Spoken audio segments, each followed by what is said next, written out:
Hello hi എല്ലാവർക്കും നമസ്കാരം. നമ്മൾ ഇന്ന് തായ്ലൻഡിന്റെ രണ്ടാമത്തെ വ്ളോഗാണ് കേട്ടോ. അപ്പോൾ കഴിഞ്ഞ ദിവസം നമ്മൾ പറഞ്ഞിട്ടുണ്ടായിരുന്നു ഞങ്ങൾ തായ്ലൻഡിൽ പോയിട്ട് ആദ്യത്തെ അതായത് ഫസ്റ്റ് ഡേ ആഫ്റ്റർനൂൺ പോയിട്ടുള്ള ഒരു സ്പോട്ടാണ് പാഡോ മീഡിയ എന്ന് പറയുന്നത്. പാഡോ മീഡിയ ആർട്ട് സ്പേസ് ഇതാണ് അതിൻ്റെ പേര് കേട്ടോ. വളരെയധികം നമുക്ക് എൻജോയ് ചെയ്യാൻ പറ്റുന്ന, കുട്ടികൾക്ക് പ്രത്യേകിച്ച് എൻജോയ് ചെയ്യാൻ പറ്റുന്ന ഒരു സ്പോട്ടാണ് ഈ പാഡോ മീഡിയ ആർട്ട് സ്പേസ് എന്ന് പറയുന്നത് കേട്ടോ. ഇതൊരു ലൈറ്റ് ഷോ ആണ്. വളരെ ബ്യൂട്ടിഫുൾ ആയിട്ട് തന്നെ ആ ഒരു സ്പേസ് അറേഞ്ച് ചെയ്തിട്ടുണ്ട് കേട്ടോ. ഏകദേശം 10-13 റൂംസ് ആണ് അതിൽ 13 റൂംസ് ആണ് ഉണ്ടെന്നാണ് നമ്മളോട് പറഞ്ഞത്. അപ്പോൾ എല്ലാം തന്നെ ഒന്നിനൊന്നിന് മെച്ചമാണെന്ന് നമുക്ക് വേണമെങ്കിൽ പറയാം. അത്ര ബ്യൂട്ടിഫുൾ ആണ്, പറഞ്ഞറിയിക്കാൻ പറ്റില്ല വാക്കുകൾ കൊണ്ട്. കുട്ടികൾക്ക് എന്തായാലും ഇഷ്ടപ്പെടും. ഈ വീഡിയോ ഫുള്ളായിട്ട് പാഡോ മീഡിയയുടെ അകത്തുണ്ടാവുന്ന അല്ലെങ്കിൽ അകത്ത് നമ്മൾ കാണുന്ന കാഴ്ചകളാണ് കേട്ടോ. ഇതാണ് അതിന്റെ എൻട്രൻസ് എന്ന് പറയുന്നത്. നമ്മൾ അതിന് ഉള്ളിലോട്ട് കയറി ചെന്നാൽ നമുക്കൊരു ടിക്കറ്റ് കൗണ്ടർ ഉണ്ടാവും. സത്യമായിട്ടും എനിക്ക് ടിക്കറ്റിന്റെ എമൗണ്ട് അറിയില്ല, കാരണം ഞങ്ങൾക്ക് അവിടെ ഒരു ടൂർ ഗൈഡ് ഉണ്ടായിരുന്നു. പുള്ളിക്കാരനാണ് നമുക്ക് അതിന്റെ കാര്യങ്ങളൊക്കെ ചെയ്തു തന്നത്. അതുകൊണ്ട് തന്നെ നമുക്ക് എത്രയാണ് റേറ്റ്, എക്സാക്ട് റേറ്റ് എന്ന് നമുക്ക് അറിയില്ല കേട്ടോ. പിന്നെ ഒരു ബൾക്കായിട്ടുള്ള ഒരു ട്രിപ്പാണ്, കുറച്ച് ആൾക്കാരും കൂടെ നമ്മുടെ അടുത്ത് ഉണ്ടായിരുന്നു. അപ്പൊ അതുകൊണ്ട് തന്നെ ഇനി ബൾക്ക് പ്രൈസ് എത്രയാണ്, അല്ലെങ്കിൽ സിംഗിൾ പ്രൈസ് ആകുമ്പോൾ അത് മാറുമോ എന്നുള്ള കാര്യവും നമുക്ക് അറിയില്ല കേട്ടോ. അപ്പോൾ വളരെ ഞാൻ പറഞ്ഞില്ലേ, ഇതാണ് അതിന്റെ ആദ്യത്തെ എൻട്രി എന്ന് പറയുന്നത്. വളരെ ലൈറ്റുകൾ ഇങ്ങനെ സ്പ്ലാഷ് ചെയ്ത് ഒരു ലൈൻ പോലെ വരും. അതിന്റെ കളർ ചേഞ്ചസ് ഒക്കെ ഉണ്ടാവും കേട്ടോ. അപ്പോൾ അത് ഭയങ്കര ബ്യൂട്ടിഫുൾ ആണ്. പിന്നെ പ്രത്യേകമായിട്ട് ഇതെല്ലാം ഗ്ലാസ് വാളാണ്. അതുകൊണ്ട് തന്നെ നമുക്ക് ചിലപ്പോൾ നമ്മൾ പോയി ഇടിക്കാനോ അല്ലെങ്കിൽ കറണ്ട് പോകുന്ന സമയത്ത്, അതായത് ഫുൾ കട്ടാവും, ഇങ്ങനെ ഒരു ബ്ലാങ്ക് ആവും, പിന്നെ വീണ്ടും ലൈറ്റ് വരും. അപ്പോൾ ആ സമയത്ത് ആക്സിഡൻറ്റ്സ് ആവാനൊക്കെ സാധ്യതയുണ്ട് എന്ന് അവരൊരു ഗൈഡ് നമുക്ക് തരും കേട്ടോ. ഒരു റൂമിൽ തന്നെ ഏകദേശം 15 മിനിറ്റോളം 15 മിനിറ്റ് വളരെ കുറവാണെന്ന് വേണമെങ്കിൽ പറയാം. നമുക്ക് ഒത്തിരി നേരം സ്പെൻഡ് ചെയ്യാനുള്ളത് ഇതിനകത്തുണ്ട്. ഏറ്റവും മിനിമം നമുക്ക് 15 മിനിറ്റ് എങ്കിലും ഈ ഒരു റൂമിൽ നമുക്ക് സ്പെൻഡ് ചെയ്യാൻ പറ്റും. ഏകദേശം 2 മണിക്കൂറോളം നമുക്ക് ഇവിടെ തന്നെ സ്പെൻഡ് ചെയ്യാൻ പറ്റുന്ന നല്ലൊരു സ്പോട്ടാണ് ഈ പാഡോ മീഡിയ ആർട്ട് സ്പേസ് എന്ന് പറയുന്നത് കേട്ടോ. ഇതിന്റെ എക്സാക്ട് ലൊക്കേഷൻ എന്തായാലും എനിക്കറിയില്ല. നിങ്ങൾ തായ്ലൻഡിൽ പോകുന്നവരാണെങ്കിൽ മസ്റ്റ് വിസിറ്റ് ആയിട്ടുള്ള ഒരു സ്പോട്ടാണ് കേട്ടോ ഈ പാഡോ മീഡിയ എന്ന് പറയുന്നത്.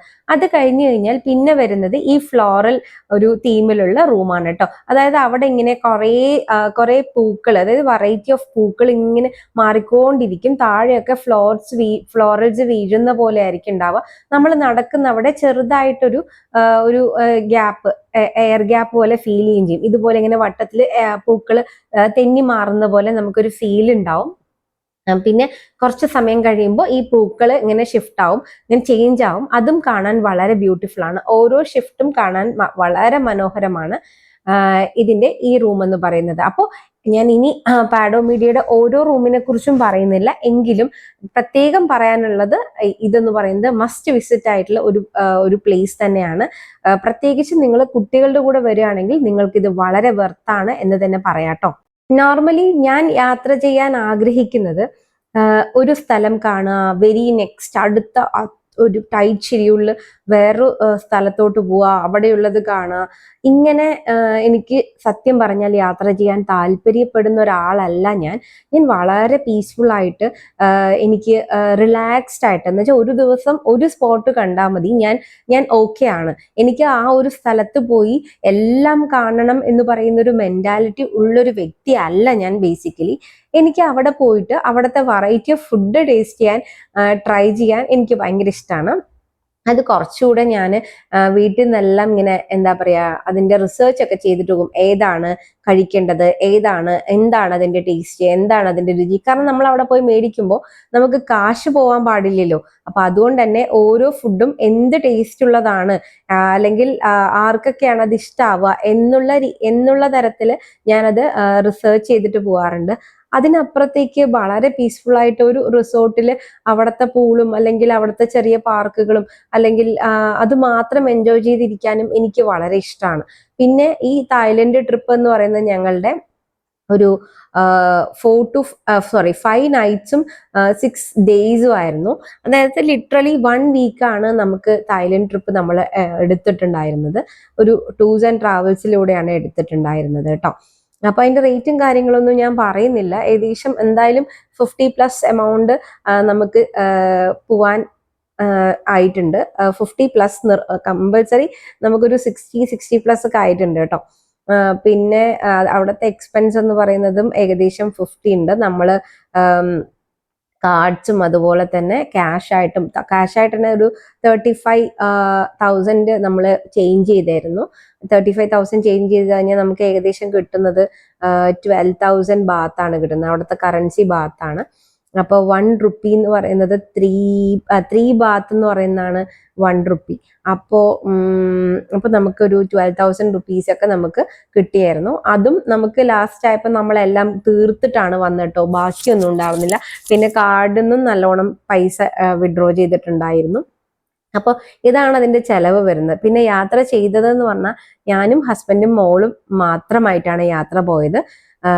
ഫാമിലി ആരും ഉണ്ടായിരുന്നില്ല, വേറെ ആരും ഉണ്ടായിരുന്നില്ല.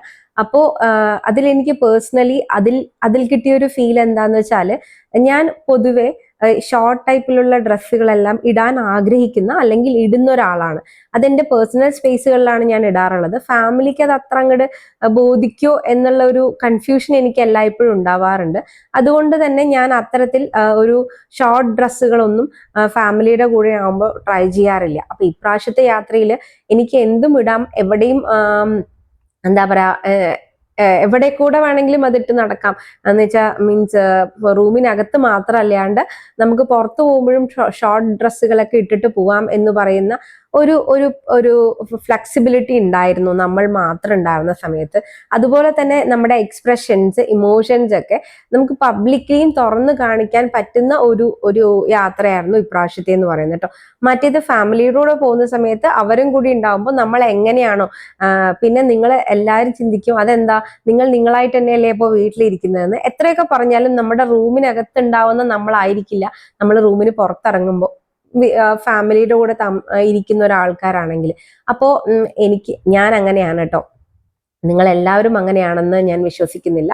പക്ഷെ ഞാൻ അങ്ങനെയാണ്. ഞാൻ റൂമിനകത്ത് എങ്ങനെയാണോ അതിന്റെ ഒരു 30% അല്ലെങ്കിൽ 50% ഞാൻ മാറിയിട്ടാണ് ഞാൻ പുറത്തിറങ്ങുന്നത്.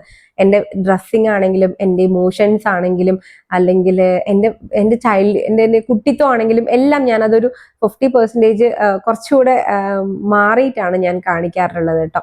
അപ്പൊ എൻ്റെ വീട്ടുകാരുടെ അടുത്ത് കാണിക്കുന്ന പോലെ എനിക്ക് ഇവിടുത്തെ ഇൻലോസിന്റെ അടുത്ത് കാണിക്കാൻ പറ്റില്ലല്ലോ. അപ്പൊ അതെല്ലാം എനിക്ക് എന്താണ്, ഹസ്ബൻഡിന്റെ അടുത്ത് കാണിക്കുന്ന എല്ലാ കാര്യങ്ങളും നമ്മൾ മാത്രം ഉള്ളത് കൊണ്ട് നമുക്ക് പബ്ലിക്കലിയും കൂടെ കാണിക്കാൻ പറ്റി. എന്ന് വെച്ചാൽ നമ്മൾ എന്താ പറയാ, നമ്മൾ എങ്ങനെയാണോ അങ്ങനെ തന്നെ ഒരു യാത്രയായിട്ടാണ് എനിക്കത് ഫീൽ ചെയ്തത്. വളരെ ബ്യൂട്ടിഫുൾ ആയിരുന്നു, നല്ലൊരു എക്സ്പീരിയൻസ് ആയിരുന്നു. എൻ്റെ രണ്ടാമത്തെ ഇന്റർനാഷണൽ ട്രിപ്പാണ്. ഞങ്ങൾ ആദ്യം മലേഷ്യയിലോട്ടാണ് പോയിട്ടുണ്ടായിരുന്നത്, ഇതിപ്പോ തായ്ലൻഡ്. പക്ഷെ എനിക്ക് മലേഷ്യയും തായ്ലൻഡും വെച്ച് കമ്പയർ ചെയ്യുമ്പോൾ, നിങ്ങൾ കുട്ടികളുള്ളവരാണെങ്കിൽ നിങ്ങൾ നിർബന്ധമായും പോകേണ്ടത് തായ്ലൻഡിലോട്ടാണ്. മലേഷ്യ അത്ര അങ്ങോട്ട് കുട്ടികൾക്ക് കാണാൻ പറ്റുന്ന ഒരു സ്ഥലമായിട്ട് എനിക്ക് ഫീൽ ചെയ്തില്ല. പിന്നെ മലേഷ്യ പോവുകയാണെങ്കിൽ നിങ്ങൾ ലങ്കാവി എന്ന് പറയുന്ന ഒരു ബീച്ച് സൈഡ് ബീച്ച് ഏരിയ ഉണ്ട്. അതായത് മലേഷ്യയിൽ നിന്ന് വീണ്ടും നമ്മളൊരു ഫ്ലൈറ്റിൽ പോകണം, എങ്കിലേ ലങ്കാവിയിലോട്ട് പോകാൻ പറ്റുള്ളൂ. അപ്പൊ ആ ലങ്കാവി കുറച്ചുകൂടെ ബ്യൂട്ടിഫുൾ ആണെന്നാണ് എനിക്ക് തോന്നുന്നത് കേട്ടോ. അപ്പൊ ഇവിടെ എന്ന് പറയുമ്പോൾ പിന്നെ ഞാൻ ഇടയ്ക്ക് ചിന്തിക്കാറുണ്ട്, എപ്പോഴെങ്കിലുമൊക്കെ ഇങ്ങനെയുള്ള യാത്രകളും വേണമല്ലോ എന്ന്. പക്ഷേ എത്രയൊക്കെ ഫോർവേഡ് ആയാലും എത്രയൊക്കെ യാത്ര പോയാലും ഞാൻ എപ്പോഴും ചിന്തിക്കുന്നത് ഇന്റർനാഷണൽ ട്രിപ്പിനേക്കാളും എനിക്കിഷ്ടം എനിക്ക് കേരളത്തിൽ യാത്ര ചെയ്യാനാണ്. അത് കേരളം ഇഷ്ടമുള്ളതുകൊണ്ടല്ല കേട്ടോ, എന്ന് വെച്ചാൽ കേരളം ഇഷ്ടക്കുറവാണെന്നല്ല ഞാൻ പറഞ്ഞു വരുന്നത്. കാരണം ഇത്രയും രൂപ കൊടുത്ത് ഏകദേശം നമുക്ക് 2 ലാഖോളം 3 പേർക്ക് യാത്ര ചെയ്തപ്പോൾ ആയിട്ടുണ്ടായിരുന്നു.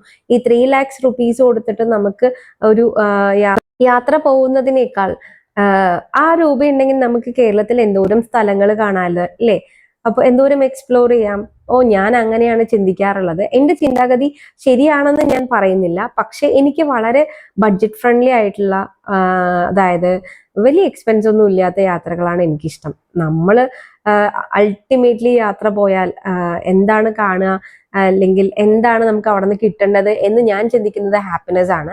അപ്പൊ ആ ഹാപ്പിനെസ് കുറച്ച് പൈസക്ക് നമുക്ക് നിയർ ബൈ ആയിട്ടുള്ള സ്ഥലത്ത് പോയി കിട്ടുന്നതല്ലേ നല്ലത് എന്നൊരു തോട്ട് എനിക്ക് എപ്പോഴും വരാറുണ്ട്. അത് ശരിയാണെന്ന് ഞാൻ വാദിക്കുന്നൊന്നുമില്ല, പക്ഷെ എന്റെ തോട്ട് അങ്ങനെയാണ് കേട്ടോ. എല്ലാവരും എന്നെ പോലെ ചിന്തിക്കണമെന്ന് എനിക്ക് വാശി പിടിക്കാനൊന്നും പറ്റില്ലല്ലോ. അപ്പോൾ നോക്കൂ എന്ത് ബ്യൂട്ടിഫുൾ ആണ് അല്ലെ ഈ ഓരോ റൂംസും.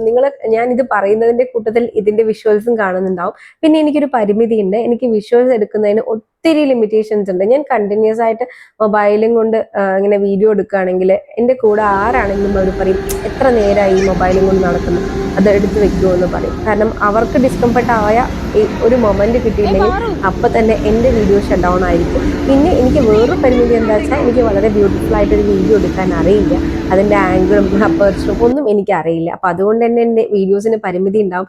ഇതെല്ലാം സഹിച്ച് എന്നെ കാണുന്നതിൽ ഒത്തിരി താങ്ക്സ്. അപ്പൊ അടുത്ത വീഡിയോ വീണ്ടും തായ്ലൻഡ് വിശേഷങ്ങളാണ്. അതുമായിട്ട് നമുക്ക് വീണ്ടും കാണാം. Bye bye.